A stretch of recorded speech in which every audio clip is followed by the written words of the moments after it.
জুলাই তো বিক্রি করার বিষয় না। যারা জুলাই চেতনা বিক্রি করেন তাদের প্রতি একটি অনুরোধ জানাবো, অনেকেই রিকশায় চড়তেন, এখন প্রাডো গাড়িতে চড়েন আর জুলাই চেতনা বিক্রি করেন। নেপোলিয়ন বলেছিলেন যে আমাকে একটি শিক্ষিত জাতি মা দাও, আমি একটি শিক্ষিত জাতি দিব। মাননীয় স্পিকার, মাননীয় প্রধানমন্ত্রী বাংলাদেশে পদার্পণের পরে বলেছিলেন আই হ্যাভ এ প্ল্যান। তখন অনেকেই বুঝতে পারেননি, ওনার কথার অর্থ বুঝতে পারেননি, ওনার যে দেশ গড়ার যে মহাপরিকল্পনা সেই কথা বুঝতে পারেননি মাননীয় স্পিকার। সেই জন্যেই আর দেশে আসার আগে অনেকে বলেছিলেন তারেক রহমান আসে না কেন, আসবেন না, এইসব কথা বলেছিলেন। কিন্তু উনি 17 বছর এদেশের গণতান্ত্রিক আন্দোলনের নেতৃত্ব দিয়েছেন মাননীয় স্পিকার।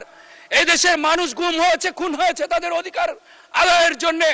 17 বছর সেই বিদেশে থেকে এদেশের গণতান্ত্রিক আন্দোলনের নেতৃত্ব দিয়েছেন, এদেশের এই দেশ গড়ার পরিকল্পনা সাজিয়েছেন। 17 বছর তিলে তিলে এই দেশ গড়ার স্বপ্ন দেখিয়েছেন মানুষকে। আপনি লক্ষ্য করে দেখবেন মাননীয় স্পিকার, আমরা জুলাই যুদ্ধ করেছি, আমি নিজেও করেছি, আমাদের এখানে যারা আছেন অনেকে এই জুলাই যুদ্ধ করেছেন, আমাদের সন্তানেরা করেছেন।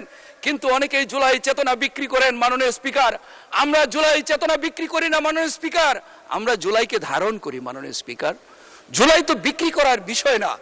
যারা জুলাই চেতনা বিক্রি করেন তাদের প্রতি একটি অনুরোধ জানাবো, অনেকেই রিকশায় চড়তেন, এখন প্রাডো গাড়িতে চড়েন আর জুলাই চেতনা বিক্রি করেন।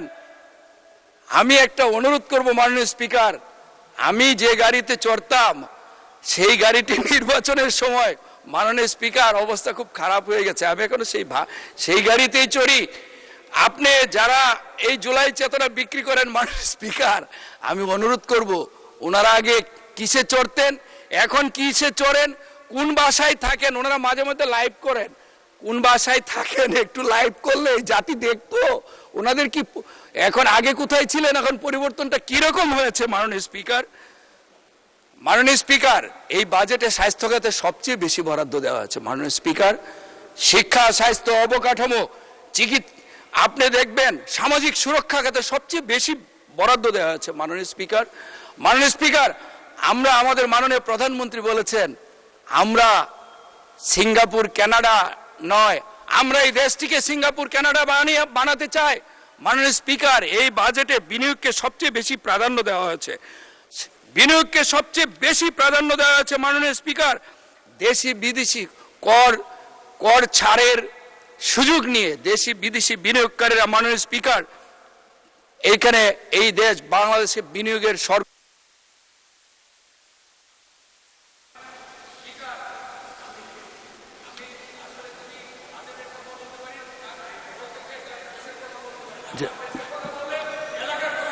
আচ্ছা 2 মিনিটে শেষ করেন মাননীয় স্পিকার। আমাকে একটু 5টা মিনিট সময় আপনার হুইপ দিয়েছেন। মাননীয় স্পিকার, মাননীয় চিফ হুইপের প্রতি অনুরোধ করবো আমাকে 5টা মিনিট সময় বাড়িয়ে দেন মাননীয় স্পিকার।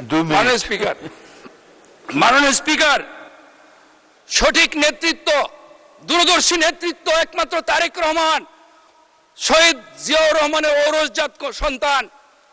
উনি মুক্তিযুদ্ধের পর আমরা যেরকম মুক্তিযুদ্ধ ধারণ করি, আমরা জুলাই ধারণ করি, মুক্তিযুদ্ধে মহান স্বাধীনতার ঘোষক শহীদ জিয়াউর রহমান যখন এদেশের দায়িত্ব নিয়েছিলেন, এই দেশটিকে অর্থনীতির মুক্তির জন্য উনি এই দেশটিকে দেশপ্রেমের যে উজ্জ্বল সততা আদর্শের উজ্জ্বল দৃষ্টান্ত স্থাপন করেছিলেন মাননীয় স্পিকার।